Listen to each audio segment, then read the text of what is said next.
വേണമെങ്കിൽ സത്യം ചെയ്യാം. ആരാടാ അച്ഛാന്ന് വിളിച്ചു? ഞാനൊന്നും കേട്ടില്ലല്ലോ. ഇപ്പോഴും വിളിച്ചു. ഇവിടുന്നായിരുന്നോ?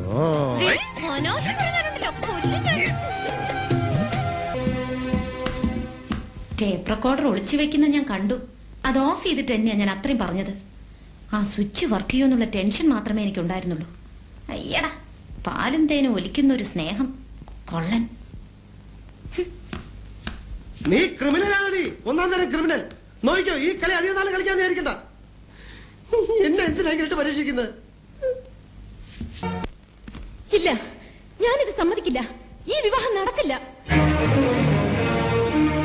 എന്നെ ഇഷ്ടമല്ലാത്തതുകൊണ്ടോ നീ ഇവിടെ വന്ന ഉദ്ദേശം നടക്കാത്തതുകൊണ്ടോ? ബോബി എനിക്കിഷ്ടമായിരുന്നു, ഇപ്പോഴും ഇഷ്ടമാണ്. ഒരുപക്ഷെ പണ്ടത്തേക്കാൾ കൂടുതൽ.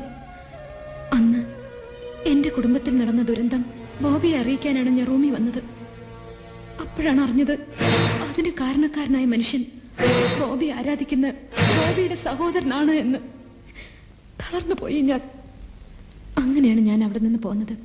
പിന്നീട് എന്റെ സഹോദരി മരിച്ചപ്പോ ഈ കുഞ്ഞൊരിക്കലും ബേബിച്ചായനൊരു ഉപദ്രവമാവരുതെന്ന് അവൾ എന്നെ കൊണ്ട് സത്യം ചെയ്യിച്ചു. അത് ഞാൻ പാലിക്കുമായിരുന്നു. പക്ഷെ ഇനി എന്നെ കൊണ്ട് അതിന് കഴിയില്ല. കാരണം? ചോദിക്കരുത്, അത് ഞാൻ പറയില്ല. എന്തുകൊണ്ട്? ഞാൻ കാരണം ഇനി ആരും കൂടുതൽ വിഷമിക്കരുത്. ബേബിയുടെ കുഞ്ഞാണെന്ന് പറഞ്ഞ് ഞാൻ ഇവിടെ വന്നിരുന്നെങ്കിൽ ഒരു തെളിവ് എനിക്ക് ഉണ്ടാവില്ലായിരുന്നു. അതുകൊണ്ടാണ് നമ്മുടെ പഴയൊരു ബന്ധത്തിന്റെ നിഴലിൽ നിന്നുകൊണ്ട് ബോബിയെ ഞാൻ ഇത്രയും വേദനിപ്പിച്ചത്. പക്ഷെ മറ്റൊരാളുടെ കുഞ്ഞിന്റെ അച്ഛനായി സ്വന്തം ജീവിതം നശിപ്പിക്കാൻ ബോബിയെ ഞാൻ അനുവദിക്കില്ല. ഞങ്ങൾ പൊയ്ക്കോളാം, ആരെയും നോവിക്കാതെ. ഒരിക്കൽ നീ എന്നെ വല്ലാതെ വേദനിപ്പിച്ചാ പോയത്. സമയമെടുത്ത് ഒരുപാട് അത് മറക്കാൻ. എല്ലാം മറന്നു കഴിഞ്ഞപ്പോ ഓർമ്മിപ്പിക്കാൻ വീണ്ടും വന്നു. മനസ്സ് വീണ്ടും ആഗ്രഹിച്ചതുകൊണ്ടാ സ്വീകരിക്കാമെന്ന് തീരുമാനിച്ചത്. അപ്പൊ വീണ്ടും പോകുന്നു എന്ന് പറയുന്നു. ബോബി, എനിക്ക് പറയാനാവാത്ത കാര്യങ്ങൾ. നീ എന്നെ കൊലങ്ങൾ കളിപ്പിക്കാനോടി? നിനക്കെന്താ എത്ര പറയാൻ വയ്യാത്ത രഹസ്യങ്ങൾ? നീ വല്ലവന്റെ ഭാര്യയാണെന്നോ? അതോ നീ ആരെങ്കിലും കൊന്നിട്ട് വരികയാണെന്നോ? അതോ അമേരിക്ക ആറ്റം ബോംബ് നിന്റെ തലയെ കെട്ടി വെച്ചിരിക്കുകയാണെന്നോ? അതോ നീ നിന്റെ അമ്മയെ കെട്ടിക്കാൻ നടക്കാണെന്നോ? എന്താന്ന് വെച്ചാ പറ. പറഞ്ഞ് തുടങ്ങടി.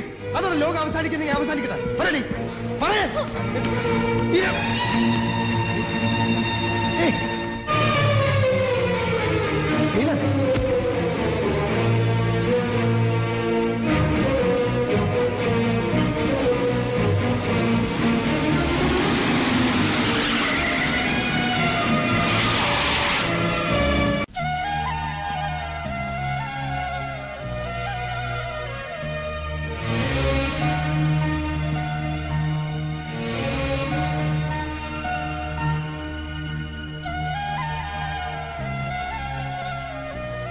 ഞാൻ പറയാതെ തന്നെ ബാക്കി കഥയെ അറിഞ്ഞൂല്ലേ? ഒന്നു മാത്രം ബാക്കിയുണ്ട് എനിക്ക് ചോദിക്കാൻ. മാപ്പ്. ദ്രോഹിച്ചിട്ടേ ഉള്ളൂ ഞാൻ ബോബിയെ. അന്നും ഇന്നും എന്നും വേദനിപ്പിച്ചിട്ടേ ഉള്ളൂ ഞാൻ ബോബിയെ. അന്നും ഇന്നും എന്നും.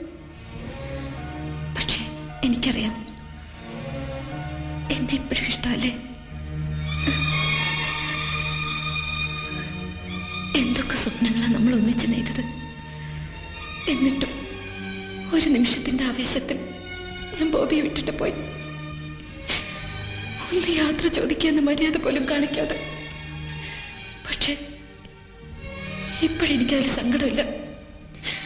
നമ്മൾ ഒന്നിച്ച ശേഷം, നമുക്കൊരു കുടുംബം ഉണ്ടായ ശേഷം ഞാൻ പിരിഞ്ഞു പോയിരുന്നെങ്കിൽ അതിൽ നല്ലതല്ല ഇത്.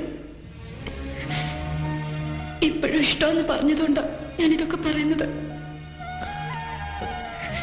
പറഞ്ഞോളൂ, കേൾക്കാൻ എനിക്കിഷ്ടമാണ്. ബോബിയോട് പറയാത്തതൊന്നുകൂടെ ഉണ്ട്. എനിക്കൊരു ഏട്ടനുണ്ട്, റോമി. തിരിച്ചു വരുമെന്ന് വാക്ക് കൊടുത്തിട്ടാണ് ഞാൻ വന്നത്. ഞാൻ മരിച്ചാലും ഏട്ടനെ അറിയിക്കരുത്. സ്നേഹിക്കാൻ മാത്രം അറിയാവുന്ന ആ പാവത്തിനത് താങ്ങാനാവില്ല. ഞാൻ എത്തുമെന്ന് പ്രതീക്ഷയോടെ കാത്തിരുന്നോട്ടെ. നിനക്കൊന്നും പറ്റില്ല. മരുന്നുടനെ കിട്ടും.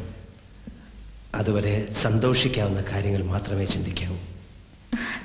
എന്നാൽ ഞാനൊരു കാര്യം കാണിക്കട്ടെ. എന്താണ്? നമ്മുടെ ആ പഴയ അപ്പൂപ്പൻ ടേപ്പ് റെക്കോർഡർ. അപ്പൂപ്പൻ ഇപ്പോഴും നാക്കനും ചെവിക്കും കുഴപ്പമൊന്നുമില്ല. ഒന്ന് പാടാമോ? ഇപ്പോഴോ? പതുക്കെ. അപ്പൂപ്പന്റെ ചെവി പാടിയാ മതി. സന്തോഷമായിരിക്കണമെന്ന് പറഞ്ഞില്ലേ? എന്ത് രസ എല്ലാം ഒന്ന് ഓർമ്മിക്കാൻ.